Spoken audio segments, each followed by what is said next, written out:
এটা হচ্ছে কচু পাতা। আপনারা এটাকে কে কে চেনেন?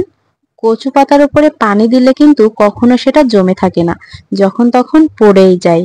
তো আমি আজকে বাগান থেকে কচু পাতা তুলে নিয়ে আসলাম। শহর এলাকায় এটাকে কচু শাক বলে। এটা কিন্তু অনেক চড়া দামে শহর এলাকায় বিক্রি হয়, কিন্তু আমাদের গ্রাম এলাকায় এটা যেখানে সেখানে পড়ে থাকে। তো যাই হোক, আমি আজকে সকাল সকাল কচু পাতা তুলে এনেছি, এটাকে আমি রান্না করব। এখন আমি কচু শাকগুলো এভাবে কেটে নিচ্ছি ছোট ছোট করে। এটা কিন্তু আস্তেও সেদ্ধ করা যায়, কিন্তু আমি কেটে নেব, তাহলে গলতে একটু সুবিধা হবে। তো আমি কচু পাতাগুলোকে কেটে প্রথমে ধুয়ে নিয়ে আসব। তো এবার আমি একটা কড়াইয়ে কচু পাতাগুলো দিয়ে দিচ্ছি। এভাবে কচু পাতাগুলো দেওয়ার পরে আমি কাঁচা মরিচ এভাবে চিড়ে দিয়ে দেব। এর সাথে আমি পরিমাণ মতো হলুদ আর লবণ দিয়ে দিচ্ছি। আর কচু পাতাটা সিদ্ধ হওয়ার জন্য আমি পরিমাণ মতো পানি দিয়ে দিচ্ছি। পানি দেওয়ার পরে আমি একটি ঢাকনা দিয়ে এটা জাল দিতে থাকবো।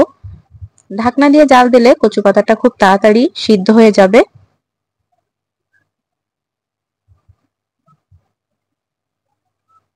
তো এবার দেখুন আমার কচু পাতাগুলো কিন্তু গলতে শুরু করেছে। আমি ঢাকনাটা উঠাই নিচ্ছি। ঢাকনাটা সরাই আমি একটি চামচের সাহায্যে এটাকে ভালো করে নেড়ে দেব।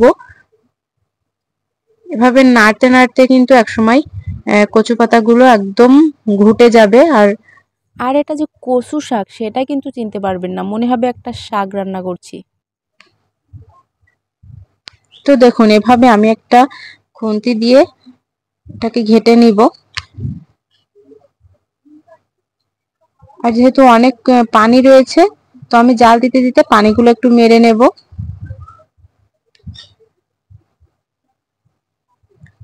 দেখুন এভাবে জাল করতে করতে কচু পাতার পানিগুলো একদম শুকিয়ে গেছে। তো এবার আমি এই কচু পাতাগুলোকে উঠায় নেব, আর একটা কড়াইয়ে আমি এটা তেলের উপরে দেব। তো এই কচু শাকটা তেলের উপরে দেওয়ার জন্য আমি কিছুটা গোটা জিরা ব্যবহার করছি, সাথে পেঁয়াজ আর রসুন থেতো করে রেখেছিলাম। রসুন একটু বেশি দিলে খেতে খুবই ভালো লাগে। তো আমি এবার লালচে করে এটাকে ভেজে নেব। লালচে ভাজা হয়ে গেছে, এবার আমি এখানে দিয়ে দেব কচু শাকগুলো।